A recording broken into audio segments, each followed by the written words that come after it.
दोस्तों, जय माता दी। हिंदू धर्म में नवरात्रि का पर्व बहुत ही खास माना जाता है। 9 दिनों तक माँ के भक्त पूरे विधि विधान के साथ पूजा व व्रत अर्चना करते हैं। इस बार शारदीय नवरात्रि 15 अक्टूबर से शुरू हो रहे हैं। पूरी विधि के साथ माँ की पूजा व व्रत करके उनसे सुख समृद्धि का वरदान पाया जा सकता है। 9 दिनों में माँ दुर्गा के अलग अलग स्वरूपों की पूजा की जाती है। इस बार माता जी हाथी पर सवार होकर के आ रही हैं, जो कि एक बहुत शुभ प्रतीक माना जा रहा है। क्योंकि माँ इस बार हाथी पर सवार होकर के आ रही हैं, तो इस दौरान अगर आप एक खास काम करते हैं तो माँ दुर्गा आपके घर की गरीबी को दूर करेगी, शत्रुओं का नाश करेगी और सभी कलेशों से मुक्ति मिलेगी। दुर्गा सप्तशी का पाठ। हिंदू धर्म में माँ दुर्गा की सबसे बड़ी माँ के रूप में पूजा की जाती है। नवरात्रि में माँ दुर्गा के साथ साथ अलग अलग 9 स्वरूपों की भी पूजा की जाती है और इस दौरान दुर्गा सप्तशी का पाठ करना बहुत ही शुभ माना जाता है।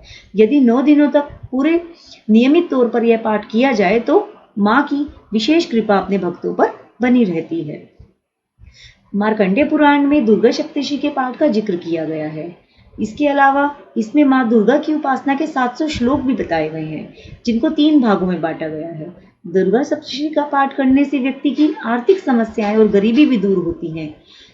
दुर्गा सप्तशी का पाठ करने से व्यक्ति की आर्थिक समस्याएं तो दूर होती ही हैं और साथ ही मन को शांति भी मिलती है और जो घर में बाधा विघ्न जो भी है वो भी दूर होते हैं। लेकिन ये पाठ करने के कुछ खास नियम हैं जिनको हमें ध्यान रखना बहुत जरूरी है।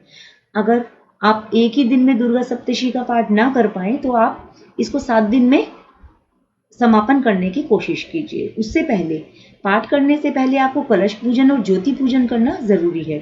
और आप हमेशा एक बात का ध्यान रखिए कि जब भी आप दुर्गा सप्तशी का पाठ शुरू करें तो सबसे पहले गणेश जी का पूजन करें। उसके बाद में आपको किताब को हाथ में लेकर के नहीं पाठ करना है, आपको उसको एक लकड़ी का एक स्टैंड मिलता है, उसके ऊपर आपको रखना है, जिसको पहले आपने लाल कपड़े से ढकना है।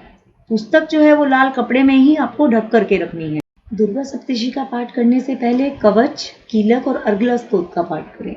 उसके बाद ही आप अध्याय शुरू कीजिए। और किसी कारणवश अगर आप पाठ नहीं कर सकते तो 9 दिन तक रोज कवच, कीलक और अर्गला स्तोत्र का ही पाठ करें। उसके बाद कुंजिका स्तोत्र का पाठ करें। इसको करने से भी आपको दुर्गा सप्तशी के पाठ जितना ही फल मिलेगा। पाठ के दौरान आप बिल्कुल भी प्याज लहसुन का सेवन ना करें।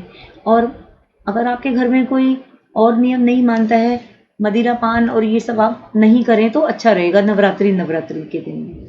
और दूसरी इसका नियम ये है कि जब भी आप दुर्गा सप्तशी का पाठ करें तो पाठ को बीच में छोड़ करके ना उठें।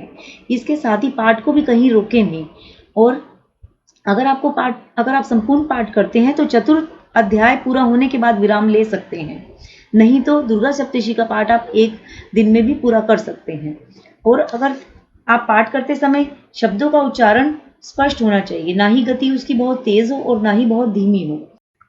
दुर्गा सप्तशी का पाठ आप पूरी श्रद्धा और विश्वास के साथ करें और ऐसा करते समय भूलकर भी अपने मन को इधर उधर की बातों में ना भटकने दें। यदि आपसे इस पाठ को करते समय जाने अनजाने गलती हो जाए तो आप उसके लिए पाठ समाप्ति के बाद क्षमा याचना अवश्य करें। अगर आप इस तरह से पाठ करेंगे तो माता रानी आपकी मनोकामना अवश्य पूरी करेंगी।